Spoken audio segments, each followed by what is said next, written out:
This is not breaking news. This is not a scandal. This is not about one person.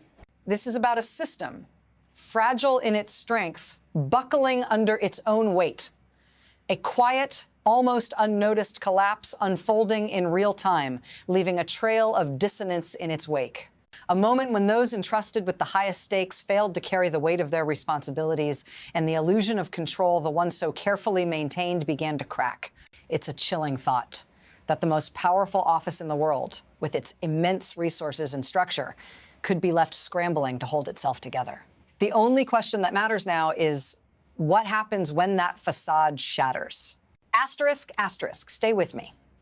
Asterisk, asterisk, what you're about to see explains far more than just one fleeting moment. It cuts deeper than the embarrassment, the floundering, or the spectacle. It's the times why, times the quiet forces at play that made this possible in the first place. Shifting power, blurred responsibility, and the consequences we cannot yet fully grasp. We'll get there. But first, let's look at what really controls the system now. What truly controls the system now? It's not the president. It's not the cabinet. It's not even the lawmakers.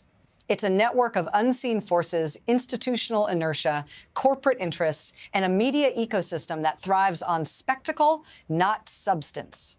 This is where the power truly lies, in the system's ability to adapt, to contain chaos, and to keep moving forward, no matter the cost. You see, power in this system is no longer wielded in the traditional sense. It's not about leadership anymore. It's about managing unpredictability, keeping things times, just enough times in control so that the wheels keep turning. And when a crisis hits or a president wanders off script, the machinery springs into action. No one expects a return to order. They expect a crisis to be managed. And it's happening in plain sight. We're seeing it unfold in real time right now as everyone scrambles to keep the game going. You think it's about politics? It's about far more than that.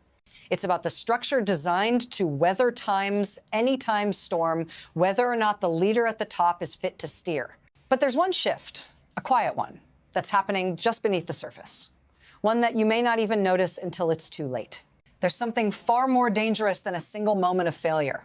It's a slow shift, a long-term change that's been normalized to the point where no one even notices the system eroding from the inside. Before, we expected leadership to be focused, driven, anchored. We demanded it. It was understood that a leader had to absorb information, make decisions, and steer the ship through turbulent waters. But now we've accepted a system where times, distraction times, is seen as personality, asterisk impulse times as authenticity, and times incoherence, times as normal. It's not about what's being said anymore. It's about the image, the performance, the spectacle. And as that shift deepens, it becomes more and more difficult to distinguish between what's real and what's just a well-executed distraction. This isn't a new phenomenon. It's been building for years. Each misstep, each unscripted moment chips away at the foundation. But when these failures go unchecked, when they're allowed to become the baseline, we stop questioning. We stop looking for leadership. Instead, we get used to this new normal. And that's exactly how systems like this crumble slowly, silently, until one day you realize that something fundamental has been lost. Then it happens. A concrete shock, a moment that cuts through the performance, that makes everyone in the room realize just how far the facade has cracked. A note slides across the table, not a policy suggestion, not a diplomatic nudge, but a basic redirection, a reminder to get back on track. And in that moment, the president's reaction says everything. The irritation, the confusion, the refusal to acknowledge what was right in front of him. It's not a small thing. It's not a moment that can be spun, erased, or smoothed over. It's a crack in the foundation, visible to everyone in the room, and to the cameras, and to you, the viewer, watching it all unfold. Because when the leader can't even follow his own script, it's no longer about times, what times he's saying. It's about times, who times is really in control. And as the president flounders, the real work begins to manage the chaos, to hide the cracks. But there's something else happening, a dynamic that goes beyond the individual. And it's about to get worse. And then it gets worse. The president drifts further. Eyes wander. Body language shifts. A meeting meant to decide the fate of billions becomes a performance, a game, an afterthought. And in those moments, everything begins to unravel. The focus is gone. The substance is gone. What was once a policy discussion about energy, sanctions, and international stability has now become something else entirely. The real work is no longer being done. It's just a spectacle, a shell. And as that shell cracks, a new, unsettling reality emerges. The system doesn't correct itself anymore. It adapts, it contorts. And that's where we are now. A meeting that should have been about serious decisions about the mechanics of global power now becomes a circus. But the system, it's still working, still adapting, still moving forward. The question is, how long can this continue? You're watching this unfold. You, the viewer, the one who sees the cracks and feels the unease. But this isn't just about what happens in the White House. This is about what happens when the leader you've entrusted with the highest office checks out. Imagine for a moment your life, your future, your very well-being is shaped by decisions made in that room, decisions that affect the markets, your job, your security, your world. And the person in charge, he can't focus. He can't stay on track. He can't even keep his eyes on the conversation that matters most. And that's where the real danger lies. It's not about the chaos we see, it's about the chaos that times we don't, asterisk. The decisions delayed, the signals misfired, the gaps in leadership growing larger by the day. All of it, out of your sight, but it will touch you, eventually. And the deeper question, how much longer will you accept this? Will you let the system continue to adapt, to smooth over the cracks, or will you demand more? This isn't just a problem for the White House. It's not just a local issue. It's global. And the ripples are already starting to spread. When the leader of the most powerful nation in the world can't focus, when they check out in the middle of critical discussions, it sends a signal loud and clear to everyone watching, allies, adversaries, markets. And that signal isn't strength. It's uncertainty. The world starts to adjust, not by confronting the instability, but by accommodating it. Partners delay decisions. Rivals probe for weaknesses. Investors hedge their bets. And the entire system, the one designed to project strength, begins to crumble under the weight of unpredictability. The real cost of this behavior is what's happening behind the scenes, far from the cameras.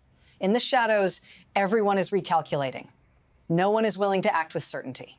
What does that mean for the future? That's the big question, and it's one that's becoming harder to ignore. The future? It's not just one path. There are three directions, three outcomes, each more uncertain than the last. First, there's asterisk, asterisk adjustment, asterisk, asterisk. The system could, in time, recalibrate. It could find a way to function despite the unpredictability, despite the failures at the top. Leaders could step in, take charge, and try to restore some semblance of order. But in doing so, they would have to contend with the cost of the constant adaptation, the energy drained from stabilizing rather than advancing. Second, there's asterisk, asterisk erosion, asterisk, asterisk. The cracks might continue to widen, unnoticed at first, but growing deeper with each passing day. A system built on adaptation could slowly corrode from the inside. The damage might not be visible immediately, but the consequences slowly and surely would start to add up. The institutions, stretched too thin, might start to fracture. And then there's asterisk, asterisk, rupture, asterisk, asterisk, a complete break, a moment when the machinery can no longer handle the strain and everything comes crashing down. When the facade of control shatters entirely and the consequences are too great to manage, that moment could arrive at any time unpredictably. Like the system, it would collapse. Which of these will happen, we don't know yet. But the question isn't if, it's when. And when it happens, who will be left standing? There's no comforting conclusion here. No easy answers. Because the story doesn't end with a single moment or a single decision. It ends with a slow, inevitable slide into something far worse. A system designed to manage chaos might one day find that it can't. This isn't about one person. It's about what happens when leadership becomes a performance, when responsibility is diffused, and when power is no longer wielded with focus and discipline, but with distraction and spectacle. The real question is, can this system continue? Can it keep absorbing unpredictability, constantly adapting without ever correcting itself? History suggests it cannot. And as you watch this unfold, ask yourself, when the cracks grow too large, when the system has bent so far, who will be left to pick up the pieces? Who will be left to lead? Because that is the cost of normalizing the extraordinary, the slow erosion of trust, clarity, and accountability. Asterisk, asterisk, don't look away. Asterisk, asterisk, the real work is just beginning. The question is, will we be prepared to confront it when it reaches its breaking point?